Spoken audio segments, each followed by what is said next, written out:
ఆదిలాబాద్ జిల్లా వార్తల విషయానికి వస్తే జిల్లాలో ఏర్పాటు చేసిన ఇప్పపువ్వు లడ్డు కేంద్రాన్ని జిల్లా కలెక్టర్ రాజాశీష ఈరోజు ప్రారంభించారు. నార్నూరు మండలంలోని పలు గ్రామాలలో పర్యటించిన జిల్లా కలెక్టర్ మొదట పిహెచ్సి సెంటర్ను ఆకస్మికంగా తనిఖీ చేశారు. ఆ తర్వాత కైట్వాడ గ్రామంలో ఏర్పాటు చేసిన ఇప్పపువ్వు లడ్డు కేంద్రాన్ని ప్రారంభించారు. ఈ సందర్భంగా మహిళా సంఘం సభ్యులను అభినందించారు.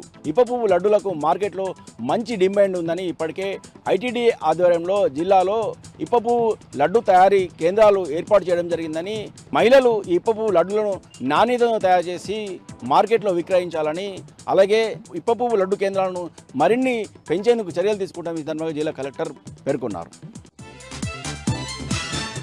ఇక మరో వార్తా విషయానికి వస్తే జిల్లా కేంద్రంలోని ఆఫీసర్స్ క్లబ్ ఎన్నికలు ఈరోజు ప్రశాంతంగా జరిగాయి. ఈ ఆఫీసర్స్ క్లబ్లో 320 మంది సభ్యులుగా ఉన్నారు. జిల్లా కలెక్టర్ రాజశీష ఈ ఆఫీసర్స్ క్లబ్కు అధ్యక్షుడిగా, అలాగే జిల్లా ఎస్పీ గౌస్ ఆలం కార్యదర్శిగా కొనసాగుతుండగా 13 మంది డైరెక్టర్ల కోసం ఈరోజు ఎన్నికలు జరిగాయి. మొత్తం ఈ ఆఫీసర్స్ క్లబ్లో 300 మంది సభ్యులు ఉన్నారు. ఎన్నికల సందర్భంగా ఎలాంటి అవాంఛనీయ సంఘటన జరగకుండా పోలీసులు భారీ బందోబస్తు ఏర్పాటు చేశారు.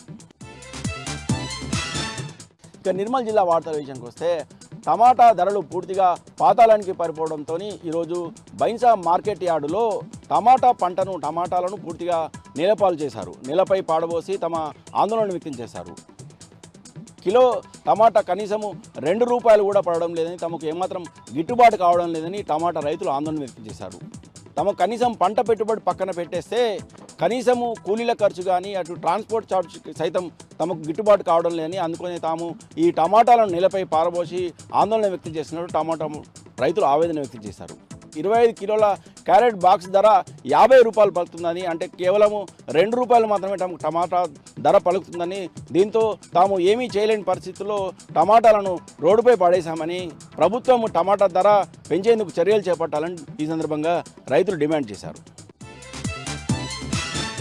ఇక మరో వార్తా విషయానికి వస్తే బైన్సా పట్టణంతో పాటు పరిసర ప్రాంతాలలో ఇటీవల ఆలయాల్లో వరుస చోరీలకు పాల్పడుతున్న దొంగను పోలీసులు పట్టుకున్నారు. బైన్సా పట్టణంలోని ఏఎస్పీ కార్యాలయంలో ఏర్పాటు చేసిన మీడియా సమావేశంలో జిల్లా ఎస్పీ జానకి షర్మిల ఈ దొంగ సంబంధించిన వివరాలను వెల్లడించారు. ఆదిలాబాద్ జిల్లా ఉట్నూరుకు చెందిన విజయ్ షిండే అనే దొంగ ఇటీవల దొంగతనాలకు పాల్పడుతూ ఆలయాల్లో వరుస చోరీలకు పాల్పడుతున్నాడని, దీంతో ప్రత్యేక బృందాన్ని ఏర్పాటు చేయడం జరిగింది. ప్రత్యేక పోలీసు బృందము ఈ దొంగను అత్యధిక టెక్నాలజీ ఉపయోగించి పట్టుకోవడం జరిగిందని పేర్కొన్నారు.